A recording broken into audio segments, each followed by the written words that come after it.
guys, welcome back to another video on my channel. Welcome to another trailer reaction, I guess something like that. And welcome to the behind the scenes sneak peek of the Sandman Season 2. Now, if anybody has been on this channel for a long time, or if you're new, I'll say no matter what, you guys will know and will know, I am a massive fan of the Sandman. I own all the books, I listen to the Audible stuff.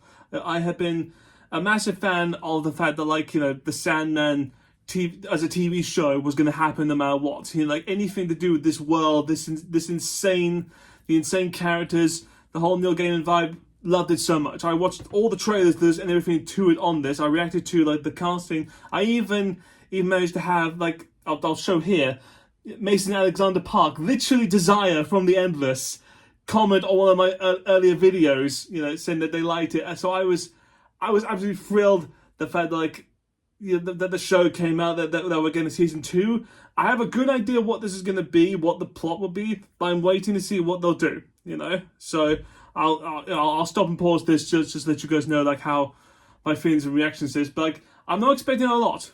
I know the fact that I'm not expecting a huge deal out of this. Like, it's not going to be like, this isn't a real trailer, you know? But anything involving the Sandman, I absolutely love, and I will showcase it no matter what. So without further ado, guys, let's see what they give me. So let's go.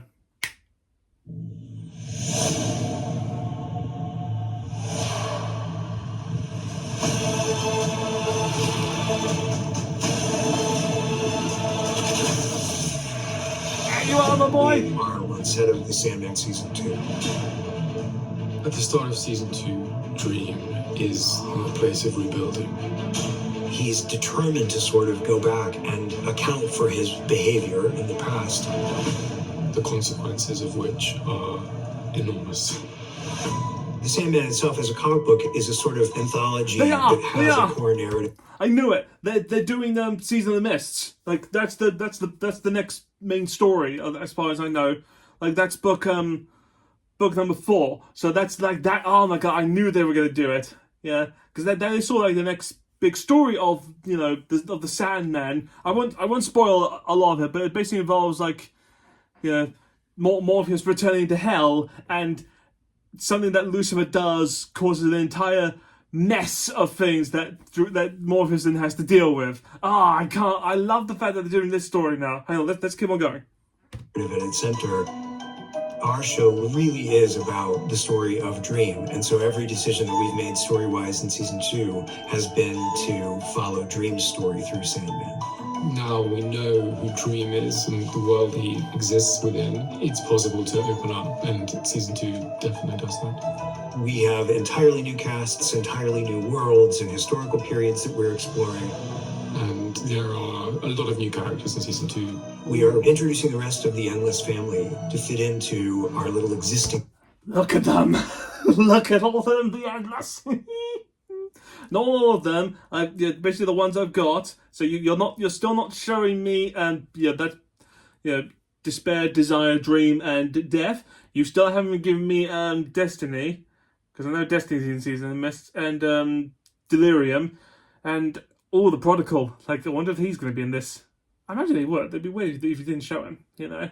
Oh, okay. Just look at them all perfect the way they are. Oh my god, actually, let's go turn it down a little bit there. Let's carry on. Family that we had from Season 1. I think one of the most thrilling things about this season is, for the first time, to have the siblings of the Endless together in one room, and to see this extraordinary family exist on screen together. I think what's really fantastic about the family dinner is it's where we learn about the chain of events, but it's also what sets off the chain of events. Yes, that's right. Like it's not a big scene in the books, but the idea that Destiny calls in a family meeting. Yeah, like that's not spoilers, not that much. Like, that calls in a family meeting of the rest of the Endless. That scene's gonna be fantastic. A lot of it is basically, at least a big chunk of it is calling out Dream for the way he's treated people. You know, because it's weird. It's always funny how, like, Dream is possibly one of the only few, apart from Death, the only Endless who sort of, like, interacts with humans a lot, because he has to, because he's Dream. He literally spends people spend one third of their lifetime in his realm. They know him. You know, They see him a lot. So the fact that he has a close interaction with humanity, but he's so like distant and cold with them, and like the season of Mist is supposed to be him being called out on it. Him being like, hey, the way you've treated some people in the past, ain't cool. I love that. Okay, let's carry on. I'm very excited for audiences to see the banquet that Dream throws for all of the visiting deities and gods and fairies in Season of Mists. Yes! Oh, that's a perfect scene there. Oh, okay, enable. Oh, the banquet scene. Oh my god. How are you possibly going to do that? How are you possibly going to do that? Because that's spoilers in case anyone doesn't know what happens. The banquet scene is basically just Dream hosting or being forced to host an entire banquet full of every deity and god you can think of. Like Egyptian gods, Norse gods, Greek gods. Chaos gods. All the gods. Like every single being of power comes to the Dream, and Dream has to accommodate them all. And when you see it in the books, like how, like in the books, like his hall is insane. And the way they do the banquet is like, because in the banquet as well, the waiters and staff there are people who are falling asleep and are dreaming that they're waiters. It's the weirdest thing in the world. It's just like, just a random dude is just asleep and he's, serving Odin drinks. And it's just like, okay, like what are you doing? That's a weird dream. And they were putting on a show. Oh god, how are you going to do that? Because that's a weird one. Let's carry on. It's your introduction to Thor, it's your introduction to Loki, Odin. Yes! It really is just a showstopper. So many more, so many weird ones. Something interesting and horrible is happening. To have divine representatives from different universes is utterly bizarre. Chaos! Fans of the book will not be disappointed. I'm not!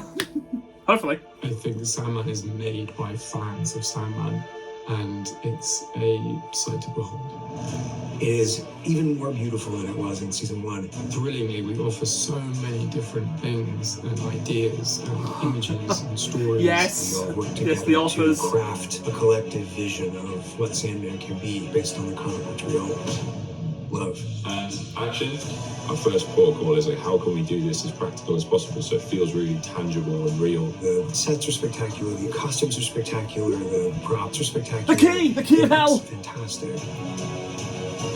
I'm so thrilled by, and more importantly, I think fans will be desperately excited by this season. You're constantly learning on this show and trying to bring the comic to life in a way that is faithful and yet has its own unique spin. I'm really excited for the public to see it. Wait! That was a prison cell. Was that the prison cell full of heads? Oh my god! Hang on. Wait a minute. That's Orpheus. If that's what I was thinking, a prison cell full of heads, that has something to do with Orpheus, which is its own story as well later down the line. Oh my god! Yes. So I cannot believe it. They're doing Season of Mists, which is that's probably like the biggest, one of the biggest books out there, where like of all the Sandman stories, that's like a complete one, and like in any sense, like because Season 1 dealt with Preludes and Nocturnes and The Doll's House, like both books are really good books, both good stories of their own, but they are too short. They're too short to be like they're like a 10-episode season. I think that's why like in Season 1, like for anyone new watching it, like if you're a fan of the books, you loved it because it was like, oh, you're doing both books. It makes sense because you have to, because they're not long enough. But you saw they had to add in a little bit, to bulk it up a bit, which felt a little bit janky, especially if you're new, which is fine. I get that. I also understand, which this isn't going to be a problem, this one, but the first season had to have a lot of corrections in the sense of how, like, because the books are set in the DC universe, of course, so, like, basically the universe of Batman and Superman, you had a lot of, like, Justice League and DC characters in it, which if you do set in the 80s and 90s, which I think like even Neil Gaiman has said like he had to do it because he was like, Vertigo's part of DC, you kind of had to include some of them in there. You had to put them somewhere. I mean, that's why, like, in the original book, you have John Constantine, Constantine. And in the show, you had Joanna Constantine, who I'm still hoping she gets a show, by the way. That would be so cool. I would love that Jenna Coleman got her own show as Joanna Constantine, Because, I mean, Constantine as a character is insane. And it's really tough because I think, like, it's so tough to do that character justice, like the way it should be. And I think, like, Jenna would be so great, But, like, Season of the Mists involving basically Lucifer and Hell and, going that whole thing. There's going to have to be some context because Nuala's going to be involved in this, who, in case you don't know, and I hope I've got that name right, was sort of, if you watch the first season of the show, she's the girl who Dream passes by when he's in hell. She's the girl stuck in a cell, who, like, says, please free me, that sort of thing. Like, she has a whole story on her own, and, like, that sets up Season of Mists a lot, So they're gonna have to do an episode of that. Oh my god, just think, how are you gonna do that? Like, that's because they're gonna have to explain that, at least some way. Like, how are you gonna do that? That's gonna be weird, But, like, I feel like Season of Mists. I hope I'm doing the book right. Is a great story of just it's a fantastic story of Dream sort of being called on his shit a lot, of him being like, this, like, people you treated badly in the past, and because, like, you were captured and suddenly released, have now, like, now that you're trying to change, you sort of need to right some wrongs.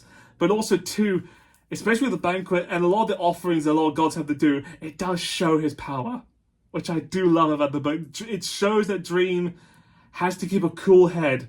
Of, like, he's invited every single, deity from every religion, every single power to his home, and the book really shows him in, like, once you're in my realm, you know how powerful I am. Like, it's that sort of, like, no, you don't try and threaten me, You're in my realm, don't even try. Like, it's that sort of, like, I'm not trying to spoil a lot for anyone who hasn't watched it, but it's just, like, it's a really cool concept, and I absolutely love it, Because I was so worried that, hoping, like, this universe is so bizarre they wouldn't get a second season, But, like, the fact that they're carrying on with Season of the Mists, which is one of the better stories of the Sandman, is gonna be so good.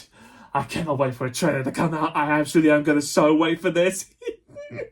Okay, well, thank you so much for watching this video. I hope you liked it so much. Like, comment, subscribe down below. Are you a fan of the Sandman? What did you think about this? I hope you enjoyed it as much as I did.